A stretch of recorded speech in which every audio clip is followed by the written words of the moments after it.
So mayroon na pong bunga yung saging ko. Bali pangalawang bunga na po to.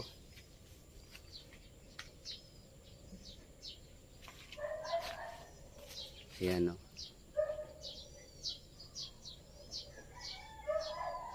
Malalaki siya o.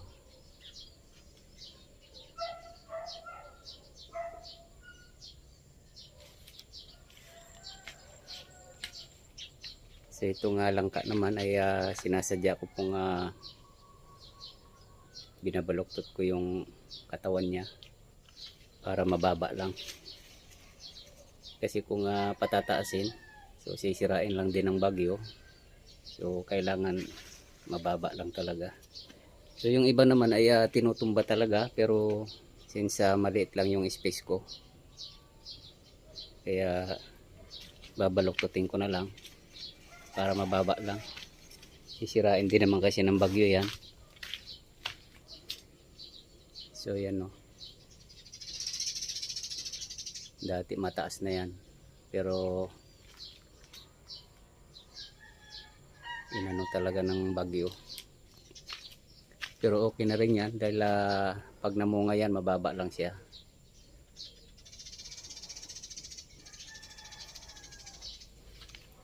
At mayroon ding alokbati. So hinayaan ko na siyang gumapang para itong mga bunga niya magkaroon din siya ng binhi ulit. Kasi mukhang nawawalan na ako ng binhi, kaya kailangan kong paboylohin sila. Dati kasi pinapatay ko to kasi masyadong makapal na yung tumutubo, ang daming tumutubo. Ngayon nararamdaman ko na papakunti na, kaya padadamihin ko ulit siya. Hinayaan ko siyang gumapang dito sa tangka.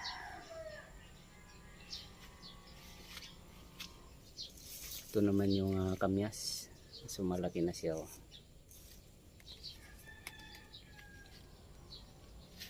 Mayroon naman akong okra. So itong okra na to binili ko sa palengke.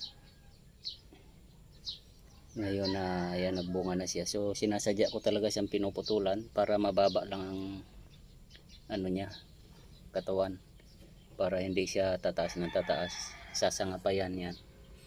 So ito gagawin ko muna ng binhi para may binhi ako.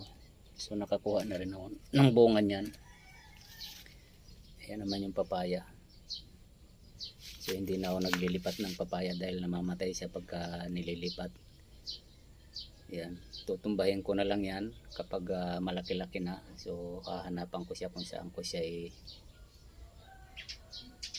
direksyon. Yan, pero buhay na sila oh. Mayroon pa dito. So tamang-tama ngayon tag-araw, kasi tag-ulan hindi nabubuhay ito, namamatay sila. So ito oh, pinuputulan ko yan. So yung mga pitsay naman ay kinakain sila ng mga uod, pero may natitira pa rin. So hinahayaan ko lang silang tumubo.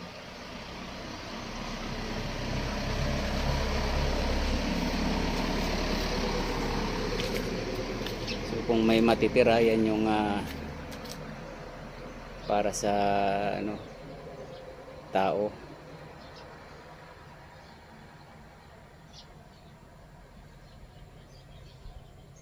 Yan o.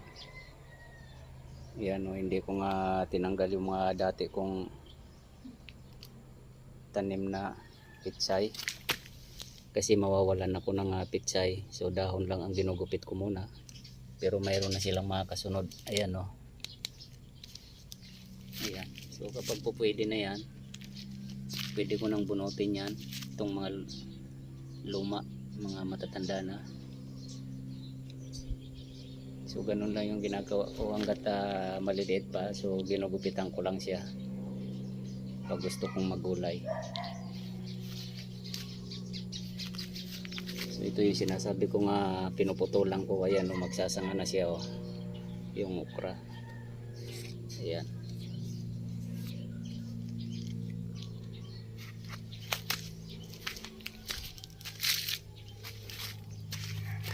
So yan yung ano ko, pitsay na panibago.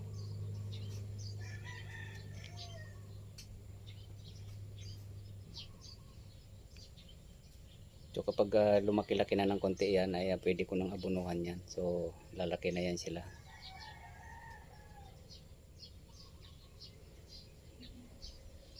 Hindi kasi pwedeng abunuhan ngayon dahil baka mamamatay pa sila.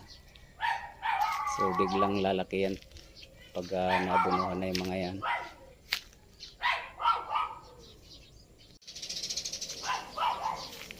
Ayan o.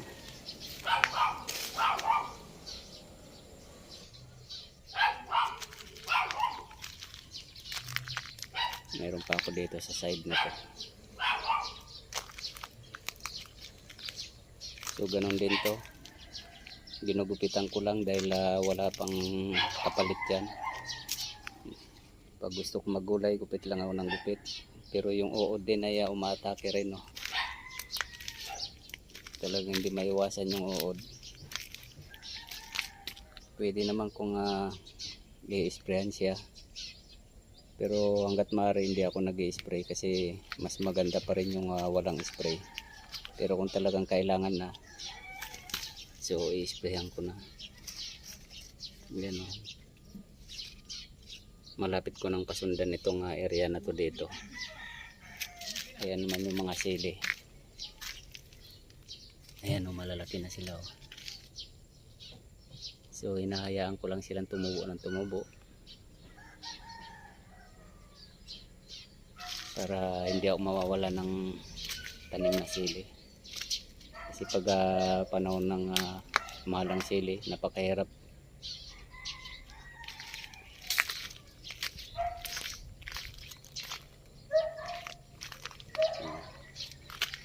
Ito naman yung ano ko, prutas na ano, ang tawag dyan. Masarap yan. Ito naman yung mga bayabas ko. Malalaki na sila, oh.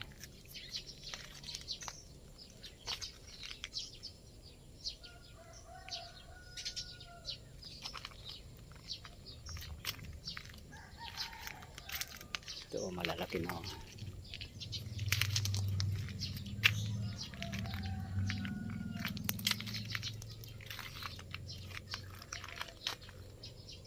Ayan yung guyabano, malapit na siguro mamunga yan. Ayan yung saging na yan, lakatan yan. Yung pinakananay niya na tumba ng bagyo. So yan na lang yung natira. Yan naman latundan.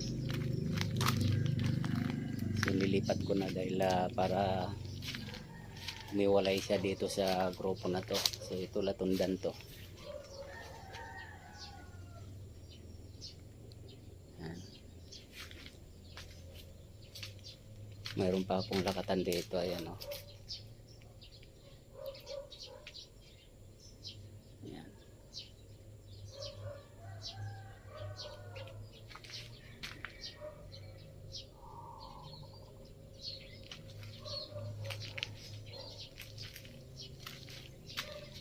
So ganun lang yung ginagawa ko pag pag may time na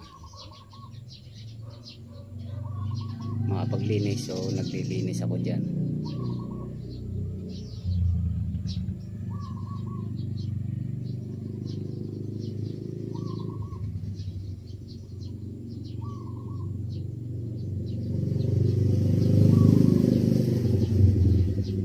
So ayan yung tinrem ko ng mga dahon.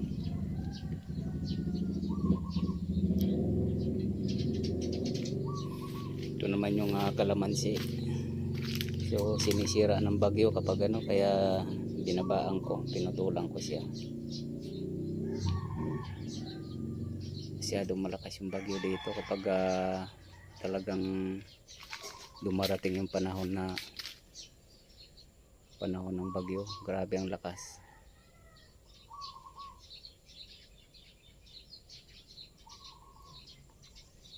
Itong langka medyo malapit na siguro mamunga to.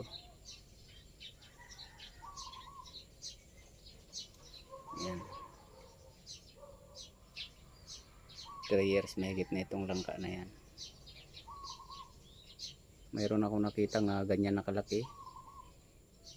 So namumunga na siya. Siguro ito malapit na rin siguro to. Yung forma niya oh.